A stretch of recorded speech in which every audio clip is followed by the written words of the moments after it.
We move on. Thank you. We move on to our next presenter for the day, Mr. Alok Srivastav, Head of Operations Dry Bulk GeoServe, and he will be presenting to us on vital role of ship operations. Welcome, sir.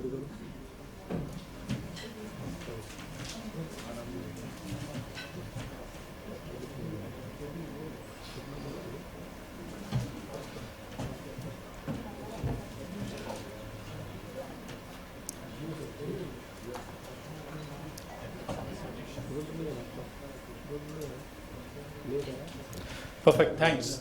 So, good evening all. I'll try to make things bit interesting first. So, how many of you want the life to be more exciting? Can you please raise hands? Anyone? Okay, so at least, I can see at least 50% of here wanted to make more interesting. As a sailor on board the ship, what excites you more? Emergency or something good? What do you want? On board a ship, you want something new? Anyone? New or something routine? New. Okay. How many of you have seen a liquid cargo? Okay, I'll make it more difficult. How many of you have seen a bulk cargo turning liquid? Moving. How many of you have seen iron ore getting liquefied? Really liquefied in the cargo hold? Okay. I'll show you a video. Only one. Captain Chadda, I raised the hand, so I'll show you the video. Can you go to the next slide, please? So this is a cargo hold. And you see this. It's a 1-minute video. It's worth watching. So this is cargo loaded in nickel ore, obviously, from Indonesia, going to China. 2 days before arriving in China, this is the condition inside the cargo hold. Only one hole? 3 holes. Same condition. So if you see the ladder, the rungs of the ladder is going inside and outside the cargo. So now you tell me, if you see this on your ship, you are the chief officer or the master or the chief engineer or the AB or anyone on board the ship who knows what happens next. What will be the action? So what do you want to do? What you will do now if the cargo is really rolling like this inside the tanks, inside the cargo hold, and you can see it. I know, exactly like Okay, you're in the middle of the sea. Okay, luckily this ship survived. We arrived the port of China easily, but yes, we did something. We definitely told the master to go as near to the coast as possible. The vessel was drawing, let's say, about only 12 meters. I know these are not perfect answers. Even if it is 15-meter depth and you sink, you are gone. But still, we did that. We went as close as to the coast as possible, slowed down the speed, did whatever, and prayed to the God. So we safely arrived at the discharge port. But the problem is why we reached in this condition. Something went wrong. It is not that everything was right. It went right doesn't mean it was right. Something really went wrong. That's why I have this video. If everything, the operation which is vital here, if it would have been taken seriously, I would have never got this video. So since morning, we are hearing dreams. Chartering, iron ore, coal, strategy, iron, FFA, whatever. Everything is dreams. Like just now Captain Jasing said, how we are arriving in 18,000 on the caves FFA. Everything is dream. But in operations, dreams are operated. We make sure that those dreams are really turned into actual things. If the chartering personnel or the person who is sitting at the top, the MD or the CFO or the CEO, anybody who has a vision that I'm going to carry hundreds and million tons of Brazil iron ore to India or grain from India to this place, whatever it is, everything is dream. Rest assured, and I'm sure Sharma ji will agree, unless there is a good operations, nothing is going to getting converted into a good P&L.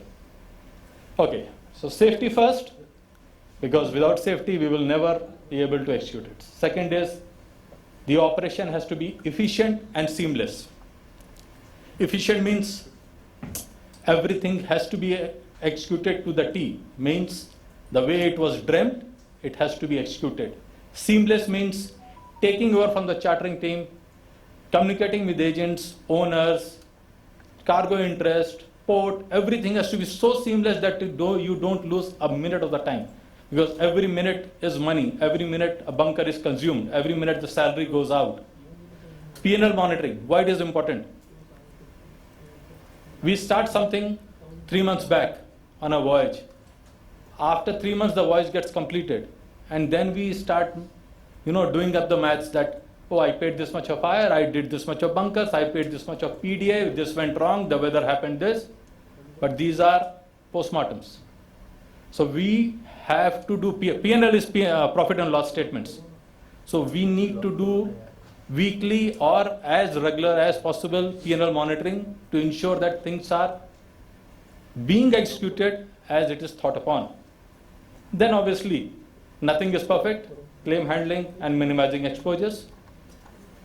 Reporting and compliances, because if you are doing operations or anyone who is doing operations has to make sure that the person who is sitting on top, who has done the business, must be given reports that what is going on. Feedbacks.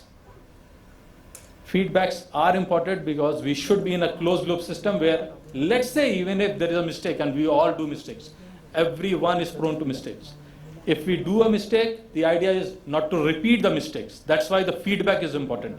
Unless we give feedback, the person who is making the plan is going to make the same thing again. Means he will think that what I planned, everything went well. But if we give proper feedbacks, most probably it will be better next time. Okay, coming to few points where the operation is crucial. Now these are two images. One is before the incident and one is after the incident. It's bit from the far away. But if you see, I've drawn an arrow. This cargo is stored entirely on the deck. Can anyone point at least one error in this deck of storage? Many people who have sailed on the ships, many people who have loaded deck cargo. One problem from this image. Okay, I can agree on that. And anyone want to add one more point? Anything means one mistake. Correct. So there's no way to reach the forward. So actually what happened on this ship, the lashings were not proper. The cargo is stored in such a way that nobody was even able to go in the forward side and check the lashings. And what happened? That plate went on the side. There was a big coil which went into the sea and then a lot of claims. So again, the problem is, was the operation perfect? Again, something really went wrong. Master loaded. Was the store plan checked by the operations people ashore? Was the proper port captain in place? So, we start doing postmortems. But having done this mistake once, and I admit, I was there. But I'm pretty sure next time I'll not do it. And these sessions are for what? We learn from each other's mistake. So, I stand here and I admit that I made a mistake. But one more mistake happened was the master issued a LOP, letter of protest. And problem with LOP is that LOPs are never a solution. LOPs are only good for commercial things. LOP is not good for safety. I cannot say that my car axle is broken down, I'll sign LOP and I'm going. But the problem is I'm putting myself at risk. So LOPs are never a solution. If there is a problem, the cargo work must be stopped. What happens? See, the master on board or sometimes the operation staff, they feel that if I have given a LOP, my position is cleared, I am legally secured, which is not the case. Even if you are legally secured, from an owner perspective or the person who is on board the ship sailing with that cargo, he has to consider his life first, commercial later. It can be even worse. The cargo can go from one side to other side. It can hit the bulkhead. There can be a hole in the bulkhead. Water can come inside. There are n number of possibilities which can affect the life. So LOPs are only good for commercial purpose, not for safety. From shore-based perspective, even if master is issuing LOP, we should immediately intervene, stop the cargo. The moment you stop the cargo, that is a lifeline. Problem is, you give LOP, the other side is happy. Oh, who cares LOP? Honestly, I have been on charter's desk, I have been on owner's desk, I have been on cargo interest desk. If the other party is giving LOP, I don't even care. Here is just a piece of paper. With all due regards, LOP is just a piece of paper. The moment you stop the activity, the moment the clock stops ticking, the money clock stops ticking, everybody comes into action. So my advice to anyone, if there is a safety risk or even if there is a risk which you don't want to take, stop the pause button, hit the pause button. Then only somebody else is going to reply. Otherwise, the counterparties usually don't reply. They'll say, okay, we'll see what happens later. One more interesting case. So this was a ship, and I'm talking somewhere countries like, with all due respect, countries like Argentina, Brazil, Ukraine, these things happen. So this ship was cleaned by the crew. 25 days passage into the sea, loading soybean cargo out of Argentina. I mean, people who have sailed on the ship, I'm pretty sure they will appreciate that this is a hold where cargo can be loaded. 25 days of cleaning, 2,000 or 3,000 tons of whole bright or aquatafex have gone. We have put sodium hypochlorite, everything done. Holds are almost ready, painted as far as possible. Hold is quite ready. But surveyor comes on board, he is not happy. Holds fail. What to do? Means you can't fight with the surveyor. The problem is if you start fighting, the situation starts getting worse. On the contrary, we have done this also. We know vessel is dirty, just discharged cargo in Brazil, some dirty cargo. Comes to Argentina, we have arranged shore gang. 2.5 days, the cleaning gang is on board. The master is reporting, nothing is going on, they are just spilling water here and there. After 2.5 days, the hold is passed. The problem is what to do. Means we cannot go and fight. Means, okay, I can appreciate that in a very ideal world we should protest, we should register a complaint, all those things, but unfortunately we are in a commercial world. We have to make sure that our ships are earning money rather than sitting and fighting cases. So what we do?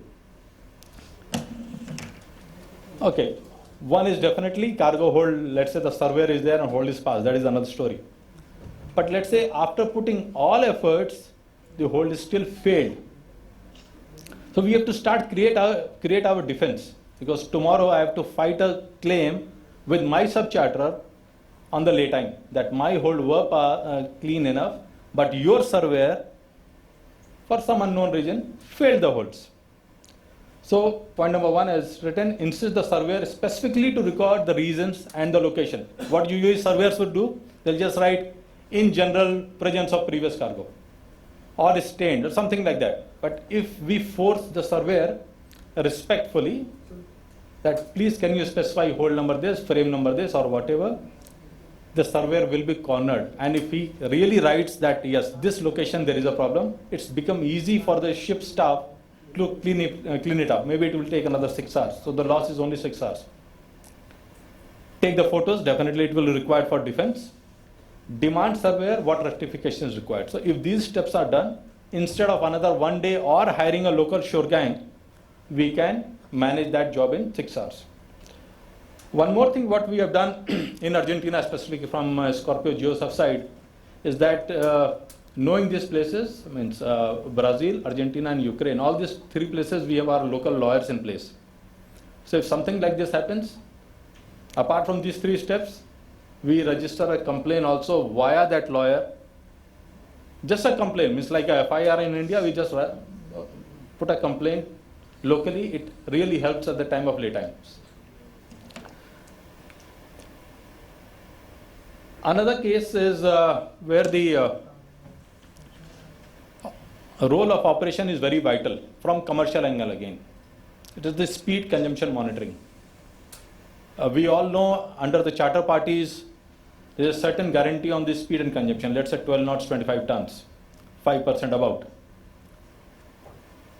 The vessel sails from China coming to, let's say, India. So it's about technically 7 to 5, 12, 13 days of passage. The vessel is not performing in between. And if this speed consumption is not monitored on daily basis, I'm talking from perspective of operations. If the speed consumption is not monitored on daily basis, let's say master is doing flat reporting that he is consuming 27 but reporting 25, and he tries to somehow adjust the quantity at the discharge port. These things to be monitored on daily basis. Let's say everything is flat, he is just reporting 12 knots 25. We can counter him that what is your main engine load, what is the temperatures of these scavenge spaces. So you try to start getting a real picture of the ship, what is really going on. Another thing is bad weather monitoring.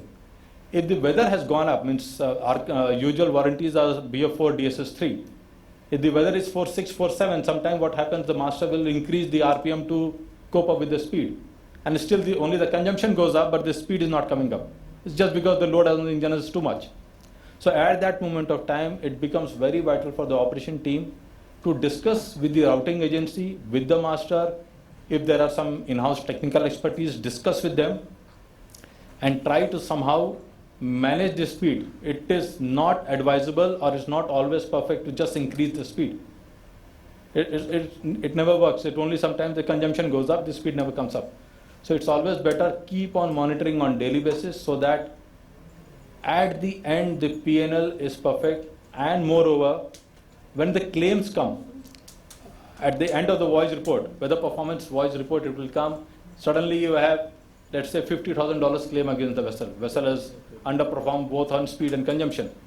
At that time owner will just say that, oh, charters have not intervened, charters have not guided the master properly. So if these exercises are done during the currency of the voyage on daily basis, first, the claim is less. Second, we have defense in fighting with the owners. Okay, I'll come back to the first video, and I'm sure almost all of us know what went wrong. Definitely, the cargo was a Class A1, iron ore, it was a nickel ore. Indonesia, again, with all due regards to the country, the certificates are just issued. Means even if let's say somehow they give a moisture content certificate which is more than the TML, master will highlight, and within next 1 hour he will have a revised moisture content certificate for the same cargo. So it is up to the master and the shore staff also to guide master properly that what all checks have to be done. One very famous test is the can test, we all know that. The other test is the splattering of the cargo. It's very, very crucial because when the cargo is being loaded from top, if it is splattering, 100% this cargo is going to liquefy. It is not that it will, it's definitely you need to have bad weather, a lot of compaction during the voyage, then only it will happen. If voyage is smooth, most probably nothing will happen. But if there is splattering, it is quite possible that cargo will liquefy. P&I attendance, again, Indonesia and Philippines, how much P&I attendance is going to assist is questionable, but still it is required from insurance perspective.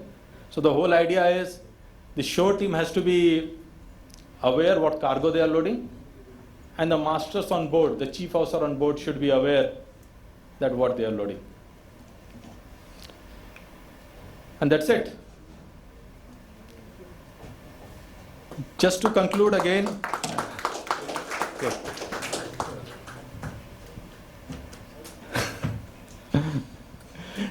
So sir, any question for me? Yes. Sir, it's a giveaway. You have to ask a question. I've been doing this job on behalf of so many people. Sir, yes, sir, you're doing an excellent job. Please continue. Sir, when we speak of, as I speak in my personal capacity, as we speak on the cargo hold cleaning of bulk carriers that are using cargo that requires a cargo hold cleaning, there are many things that are coming up of late, especially the use of crawling arms and the robotic concept in which the cargo hold cleaning is being done for the hold, and for every cargo they have a special liquid that is under development. As you say, for a stain you require some chemical, for cleaning glass you require in household. Similarly, for different kind of cargos, many cleaning liquids are in progress, and development of these kind of crawlers, development of these kind of robotics are in progress. That is one development. And as you said that the cargo hold cleanliness inspection goes on, don't we think that there is a need where we can have body cams that we can install, and as soon as the inspection starts we can get it start, and then we record and replay and show it to the surveyor that we have a record? Definitely, I agree. Means on the chemical side, yes, the chemical industry is definitely progressing. On the crawlers, on the magnetic crawlers, there is a lot of development. And the results are also quite good. Coming to body cams, any sort of evidence will help you. See, the problem is not that we cannot stop the surveyor to fail the holes. Surveyor will still fail the holes. If the cargo is not ready, it is quite possible surveyor is going to fail the holes. But the advantage of those body cams or advantage of those evidence collection, photos, proper reporting is going to help you when you are fighting the claim. So there are two things. One is problem is going to come. We cannot stop the problem. The solution is how to tackle the problem, how to minimize the exposure. We always get problems, but we have to somehow limit the problem. So that's the idea. That's where body cams or any sort of photo evidence is a must. So can Yes. you quickly describe how you discharge the cargo that are liquefied? Normal recoil, nothing. It's grabs only, yes. It's like even if you, let's say the coal cargo which gets into slurry, only what happens is the discharge that goes slow, nothing else. Otherwise there is no issues. In discharging there is no problem. Means only thing it gets slow. There is no safety concerns in discharging. Sir, only one comment. Yes, sir, please.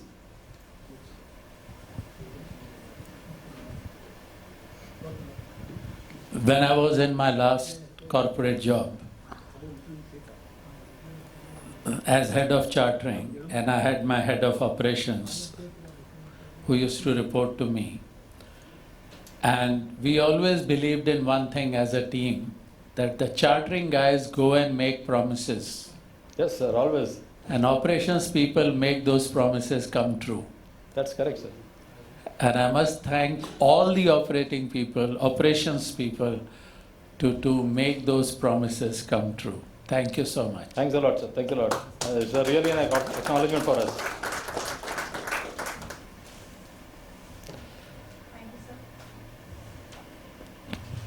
Thank you, sir. I request Captain Kamal Chadda to present a token of appreciation to Mr. Alok Srivastava. Yeah, just take a chair and sit here for a while.